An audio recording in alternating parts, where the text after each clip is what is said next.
প্রত্যেকটা মানুষকে জীবন যুদ্ধে অংশগ্রহণ করতে হয়, প্রত্যেকটা মানুষ, এর থেকে কেউ ব্যতিক্রম নয়।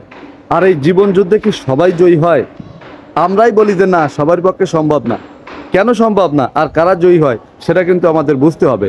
জীবন যুদ্ধে যখনই আমরা অংশগ্রহণ করব, আমরা কিন্তু বারবার হেরে যাব, এটা স্বাভাবিক, অস্বাভাবিক কোনো কিছুই না। আর হেরে গেলে যদি আমি থেমে যাই, তাহলে কিন্তু আমি কোনোদিন আর জয়ী হতে পারবো না। আর দেখবেন জয়ী হয় কারা? যারা জীবন যুদ্ধে বারবার হেরে যাওয়া সত্ত্বেও কখনো থেমে না যায়, যারা বারবার সামনে এগিয়ে যায়। জীবন যুদ্ধ মানে কি? একটা চলমান প্রক্রিয়া। আপনি কখনো থেমে যেতে পারবেন না, আপনার পক্ষে থেমে যাওয়া কোনো মতেই উচিত হবে না। যদি আপনি থেমে যান, তাহলে আপনার ভাগ্যটাও থেমে গেল, আপনার যুদ্ধটাও থেমে গেল, আপনার সাকসেস থেমে গেল, আপনার সফলতা থেমে গেল।